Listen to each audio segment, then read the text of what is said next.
ಮತ್ತು ತುಂಬ ಕಷ್ಟ ಆಯಿತು ಸರ್ ಆಗಿನ ಕಾಲದಲ್ಲಿ. ಯಾಕೆಂದರೆ ನಮ್ಮ ತಂದೆಯವರು ಮೊದಲಿದ್ದದ್ದು ನೋಡಿದಾಗ ಹಾಗೆ ಫ್ರೆಂಡ್ ಸರ್ಕಲ್ಲು, ಆಗಿನ ರಿಲೇಷನ್ ಸರ್ಕಲ್ಲು ಎಲ್ಲ ತುಂಬ ಜನ ಬರೋರು, ತುಂಬ ಜನ ಇರೋರು ಮನೆಯಲ್ಲೆಲ್ಲ. ಅವ್ರು ಯಾವಾಗ ಹಾಸ್ಪಿಟ್ಲೈಸ್ಡ್ ಆದರು, ಯಾವಾಗ ಅವ್ರು ಇನ್ಮೇಲೆ ಎದ್ದೊಳೋದಂತ ಗೊತ್ತಾಯಿತು, ಎಲ್ಲರೂ ಮನೆಯವ್ರು ಬರೋದು ಬಿಟ್ಬಿಟ್ರು. ನನ್ನ ಫಾದರ್ ಕಡೆಯಿಂದನೇ ಅದು ಒಂದು ದೊಡ್ಡ ಲೆಸನ್ ಕಲ್ತ್ಕೊಂಡೆ. ಎಲ್ಲ ಇದ್ದರೆ ಚೆನ್ನಾಗಿದ್ದರೆ ಇರ್ತಾರೆ, ಎಲ್ಲ ಹೋದ್ಮೇಲೆ ಯಾರೂ ಇರೋಲ್ಲ ಅಂತ ಅದೊಂದು ತುಂಬ ಪಾಠ ಕಲ್ತ್ಕೊಂಡೆ. ಅದು ಹೇಳಬೇಕು ಅಂದರೆ ಒಂದು ಫ್ಯಾಕ್ಟಲ್ಲಿ ನಮ್ಮ ತಂದೆ ಇದೊಂದು ಪಾಠ ಕಲಿಸ್ಬಿಟ್ಟೆ ಹೋಗೋದು ಅಂತ. ಆದರೆ ಆ ದೇವ್ರ ಹತ್ರ ನಾನು ಮಾತಾಡ್ತೀನಿ ಏನಂತ, ಇಷ್ಟೊಂದು ಕಷ್ಟ ಕೊಡೋಕ್ಕೆ ನಮ್ಮನ್ನೇನಕ್ಕೆ ಭೂಮಿ ಮೇಲೆ ಹುಟ್ಟಿಸ್ಬೇಕಪ್ಪ ನೀನು?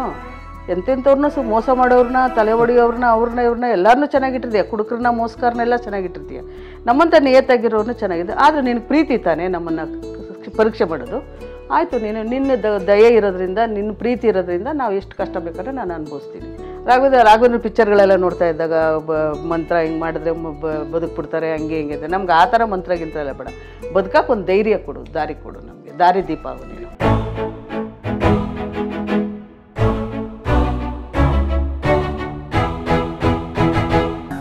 ನೂರೊಂದು ನೆನಪು. PUC ಅಂತ ಹೇಳಿದ್ರೆ ತುಂಬ ಚಿಕ್ಕ ವಯಸ್ಸು ನಿಮ್ದಾಗ. ಆಗ ಅಂದರೆ ಈ ಟೀನೇಜ್ಗೆ ನಾವು ಬರೋವಂಥ ವಯಸ್ಸು, ನೂರಾರು ಕನಸುಗಳನ್ನ ಕಾಣುವಂಥ ವಯಸ್ಸು, ಮನಸ್ಸು ಹುಚ್ಚು ಕುದುರೆ ಥರ ಓಡುವಂಥ ಏಜು. ಆ ಒಂದು ಬೆಳೆಯೋ ಏಜಲ್ಲಿ ನಿಮಗೆ ಇದೊಂದು ಚಾಲೆಂಜಸ್ ಮನೆಯಲ್ಲಿ, ಒಂದು ರೆಸ್ಪಾನ್ಸಿಬಿಲಿಟಿ, ಅದು ಪರಿಣಾಮ ಬೀರ್ತಿತ್ತ ನಿಮ್ಮ ಮೈಂಡಿಗೆ ಅದೆಲ್ಲನೂ? 100% ಸರ್. ಯಾಕೆಂದರೆ ಅದು ನನಗೆ ಕಂಪ್ಲೀಟಾಗಿ ಫೋಕಸ್ಸು ಅದ್ರ ಮೇಲೇ ಇರೋದು. ಹಾಸ್ಪಿಟ್ಲು ಮನೆ ಅನ್ನೋದೇ ಇರ್ತಿತ್ತು. ನಾನು ಕಾಲೇಜ್ಗೂ ಸರಿಯಾಗಿ ಹೋಗ್ತಾನೂ ಇರಲಿಲ್ಲ. ಯಾಕಂದರೆ ವೀಕ್ಲಿ ಟ್ವೈಸ್ ಹಾಸ್ಪಿಟ್ಲಿಗೆ ಕರ್ಕೊಂಡು ಹೋಗ್ಬೇಕಾಯಿತು, ಕರ್ಕೊಂಬರ್ಬೇಕಾಗಿತ್ತು. ಎವ್ರಿ ನವ್ ಆ್ಯಂಡ್ ದೆನ್ ಅವ್ರಿಗೆ ಹೆಲ್ತ್ ಅಪ್ಸೆಟ್ ಆಗೋದು, ಮತ್ತು ಕರ್ಕೊಂಡು ಹೋಗೋದು. ಒಂದು ಸತಿ ಅಡ್ಮಿಟ್ ಆದರೆ ಕನಿಷ್ಠ ಪಕ್ಷ ಒಂದು 10 ರಿಂದ 15 ದಿವಸ ಹಾಸ್ಪಿಟ್ಲಲ್ಲಿ ಇರ್ತಾಯಿದ್ದು. ಅದು ಬಿಟ್ಟು ನಾನು ಬೇರೆ ಕಡೆ ನನ್ನ ಫೋಕಸ್ಸೇ ಬರ್ತಾ ಇರಲಿಲ್ಲ. ಬರೀ ಡಿಪ್ರೆಷನಲ್ಲೇ ಏನು ಹಿಂಗಾಗೋಯ್ತು ಅನ್ನೋದು ಲೈಫಲ್ಲೇ ಇದಾಗೋಯ್ತು ಸರ್. ಬಟ್ ಅಂದರೆ ಇವಾಗ ಯಾವುದೇ ಒಂದು ಫ್ಯಾಮ್ಲಿಗೆ ಎಲ್ಲವೂ ಚೆನ್ನಾಗಿದ್ದಾಗ ಎಲ್ಲವೂ ಚೆನ್ನಾಗಿರುತ್ತೆ. ಒಂದು ಸಣ್ಣ ಏರಿಳಿತ ಆಗ್ಬಿಟ್ಟಾಗ ಆ ಸುಧಾರಣೆಗೆ ಅದರದೇ ಆದಂಥ ಒಂದು ಸಮಯ ತಗೊಳುತ್ತೆ. ಈ ಕಡೆ ತಾಯಿ ಮೇಲೊಂದು ಜವಾಬ್ದಾರಿ, ನಾನು ನಿಮ್ಮ ದೃಷ್ಟಿಕೋನದಿಂದ ಪ್ರಶ್ನೆ ಕೇಳ್ತಾ ಇದ್ದೀನಿ. ಅಕ್ಕ ಮದುವೆ ಆಗಿದ್ದಾರೆ, ಅಕ್ಕ ಬಾವ ಆ ಸಂಸಾರ ಒಂದು ಕಡೆ ನಡೀತಾ ಇದೆ. ಇಲ್ಲಿ ನಿಮ್ಮ ಏನು ಎಕ್ಸ್ಪ್ರೆಷನ್ಸ್ ಇದ್ದರೂ ಅಮ್ಮನ ಮುಂದೆ ಹೇಳ್ಕೊಳ್ಳೋಕ್ಕೆ ಒಂದು ಗೊಂದಲ ಇರುವಂಥ ಒಂದು ಪರಿಸ್ಥಿತಿ. ಅಮ್ಮಂಗೆ ಏನು ಭಾರ ಆಗುತ್ತೋ ಅಥವಾ ಅಮ್ಮಂಗೆ ಏನು ನೋವಾಗುತ್ತೋ, ಆಲ್ರೆಡಿ ಅಮ್ಮ ಪೇಯ್ನಲ್ಲಿದ್ದಾರೆ. ಈ ತಳಮಳಗಳನ್ನೆಲ್ಲ ಆ ಒಂದು ಚಿಕ್ಕ ಏಜಲ್ಲಿ ಹೆಂಗೆ ಸಹಿಸ್ಕೊಂಡ್ರಿ ರಾಜೇಶ್ ಅವರೇ? ಏನೋ ದೇವರು ಬಿಟ್ಟಿದ್ದು ಸರ್, ನಿಜವಲ್ಲ. ಅದು ಹೆಂಗೆ ಅಂತ ಹೇಳೋಕ್ಕಾಗೋದಿಲ್ಲ. ಬಟ್ ಅನುಭವಿಸ್ದಾಗಲೇ ಅದು ಫೀಲ್ ಆಗುತ್ತೆ, ಅದು ಗೊತ್ತದು ನೋವೇನು ಅಂತ. ಮತ್ತು ತುಂಬ ಕಷ್ಟ ಆಯಿತು ಸರ್ ಆಗಿನ ಕಾಲದಲ್ಲಿ. ಯಾಕೆಂದರೆ ನಮ್ಮ ತಂದೆಯವರು ಮೊದಲಿದ್ದದ್ದು ನೋಡಿದಾಗ ಹಾಗೆ ಫ್ರೆಂಡ್ ಸರ್ಕಲ್ಲು, ಆಗಿನ ರಿಲೇಷನ್ ಸರ್ಕಲ್ಲು ಎಲ್ಲ ತುಂಬ ಜನ ಬರೋರು, ತುಂಬ ಜನ ಇರೋರು ಮನೆಯಲ್ಲೆಲ್ಲ.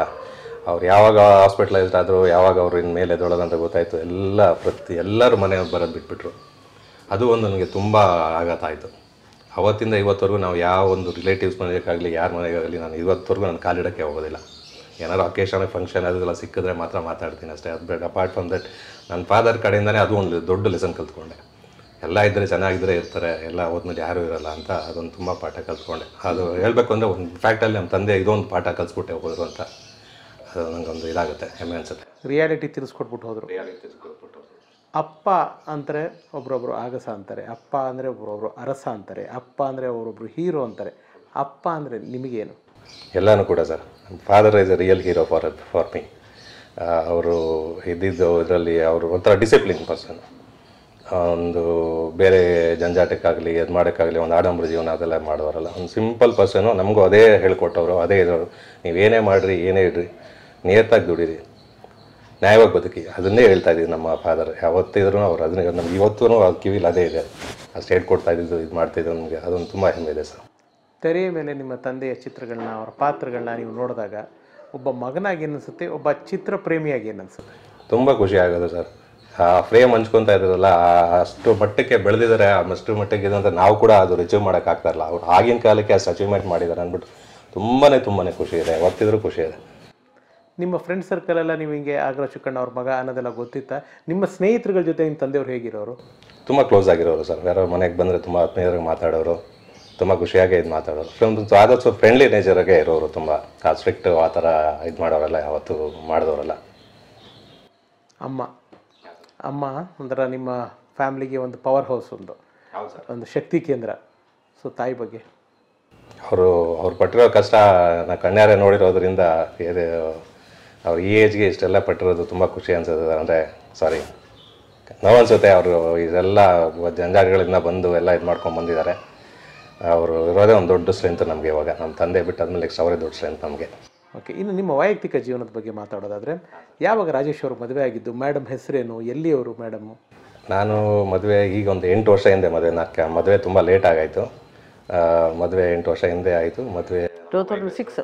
ಓ 16. ತಂದೆಯವರು ಹೋಗಿದ್ದು 2006. ಅವ್ರು ಹೋಗಿ 10 ವರ್ಷಕ್ಕೆ ಮದುವೆ 10 ವರ್ಷಕ್ಕೆ ಮದುವೆ ಆಗಿದೆ. ನನ್ನ ವೈಫ್ ಹೆಸರು ದಿವ್ಯಶ್ರೀ ಅಂತ. ಅವ್ರು ಇಲ್ಲೇ ಮಾಗಡಿ ತಾಲೂಕು ತಾವರೆಕೆರೆ ಊರವರು. ಮೇಡಮ್ ವರ್ಕಿಂಗಾ? ಇಲ್ಲ, ಹೌಸ್ ವೈಫ್. ಓಕೆ. ಮಕ್ಕಳು? ಈಗ ಒಂದು ಹೆಣ್ಮಗು ಆಗಿದೆ. 1 ವರ್ಷ ಹಿಂದೆ ಒಂದು ಹೆಣ್ಮಗು ಆಗಿದೆ. ಏನು ಮಗು ಹೆಸರು?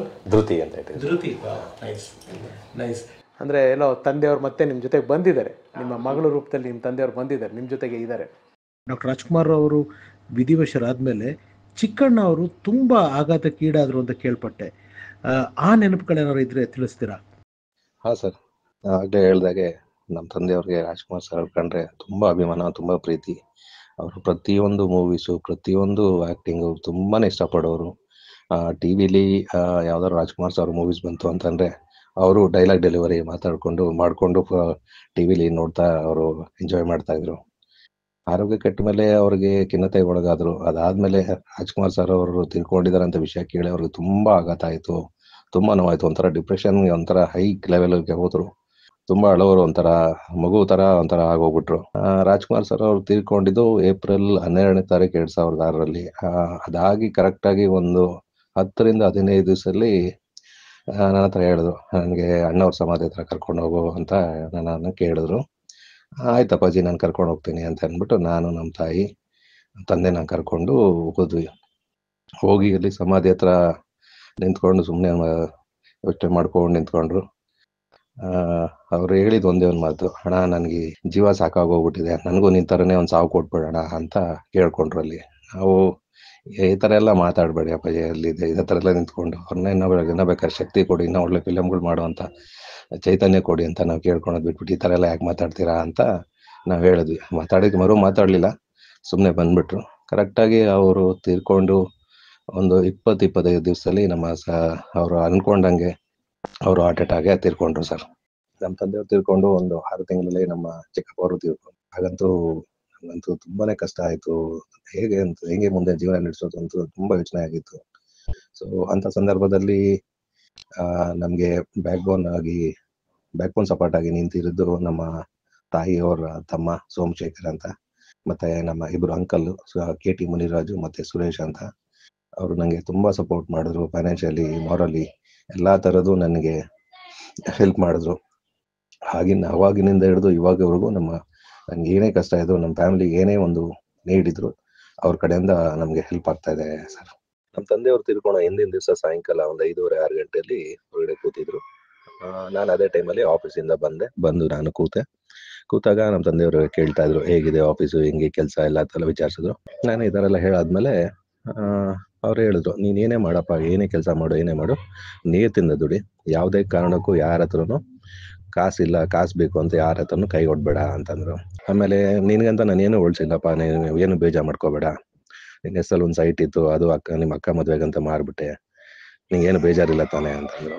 ನಾನು ಇಲ್ಲ ಅಪ್ಪಾಜಿ, ಏನಕ್ಕೆ ಬೇಜಾರು, ನೀವು ಇದ್ದೀರಲ್ಲ ಅಷ್ಟೇ ಸಾಕು, ನನಗೇನು ಬೇಡ ಅಂತ ಹೇಳಿದೆ. ನಾನು ಅವಾಗ ಅಂದ್ಕೊಂಡೆ, ಯಾಕೆ ಇವತ್ತು ಒಂಥರ ವಿಚಿತ್ರವಾಗಿ ಮಾತಾಡ್ತಾ ಇದ್ದಾರಲ್ಲ ಅಂತ ಅಂದ್ಕೊಂಡು ಸುಮ್ಮನಾದೆ.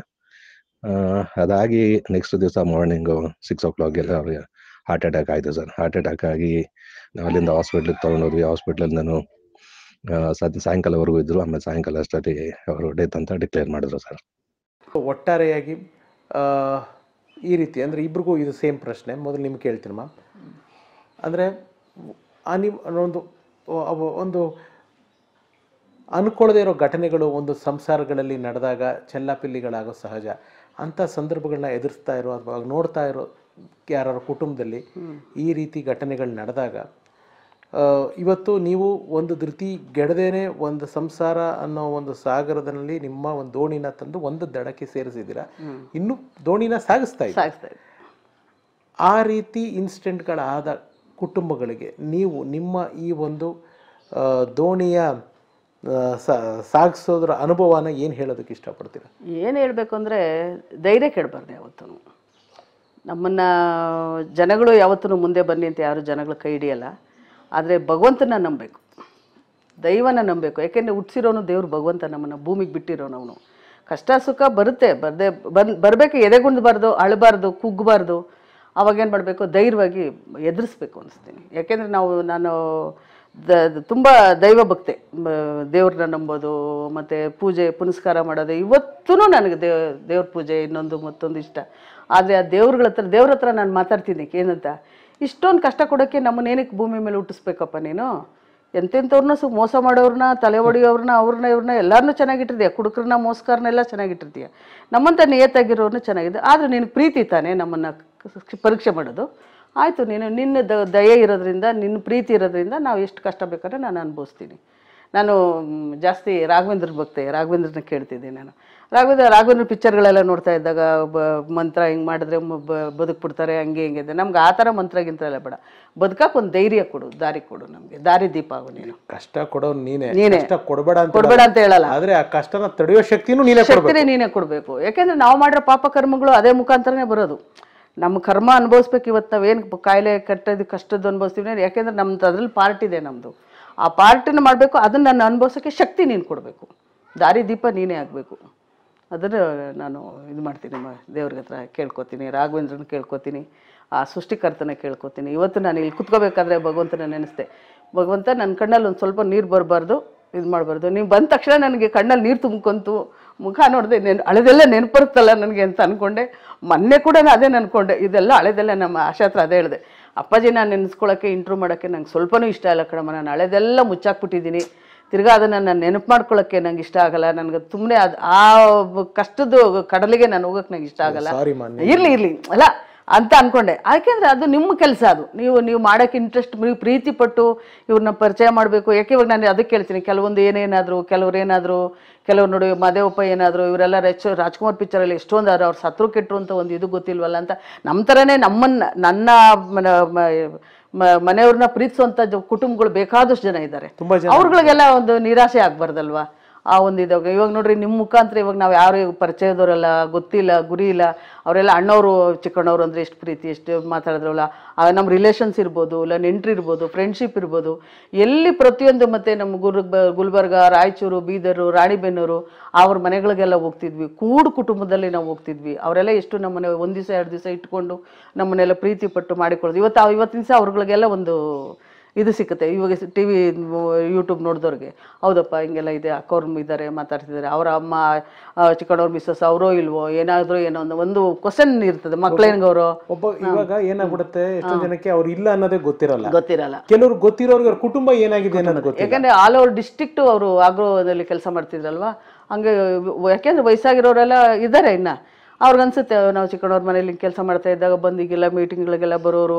ಮತ್ತು ಯೂನಿಯನ್ ಲೀಡ್ರ್ ಇದ್ರು ಅವಾಗ, ಆ ಲೀಡ್ರು ಮತ್ತು ಹೋಗಿ ಅವ್ರ ಕಷ್ಟ ಸುಖಗಳೆಲ್ಲ ಕೇಳಿ ಮಾಡಿ ಅದನ್ನೆಲ್ಲ ಇದು ಮಾಡೋರು.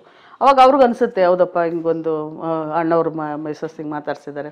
ಬರೋರು ಅವರೆಲ್ಲರೂ ಡಿಸ್ಟಿಕ್ಕಿಂದ ಆಫೀಸಿಗೆ ಬಂದರೆ ಮನೆಗೆ ಬರೋರು, ಬಂದು ಕಾಫಿ ತಿಂಡಿ ಕುಡ್ಕೊಂಡು, ಅಕ್ಕ ನಂಗೆ ಈ ಥರ ಕಷ್ಟ ಆಯ್ತಕ್ಕ, ಅಣ್ಣವ್ರಿಗೆ ಹೇಳಿ ಅಂತ ಟ್ರಾನ್ಸ್ಫರ್ದ ಇನ್ನೊಂದು ಮತ್ತೊಂದು, ಇಲ್ಲಿ ಯಾವ್ದಾರ ಸಂಬಳಗಳು ನಿಂತೋದ್ರೆ ಮಾಡಿದ್ರೆ ಅದೆಲ್ಲ ಇರ್ತಿತ್ತಲ್ವ. ಬಂದು ನನ್ನ ಹತ್ರ ಹೇಳ್ಬಿಟ್ಟು ಹೋಗೋರು, ಹಿಂಗೆ ಅಣ್ಣವ್ರಿಗೆ ಅಣ್ಣಂಗೆ ಹೇಳಕ್ಕ ಅನ್ನೋರು.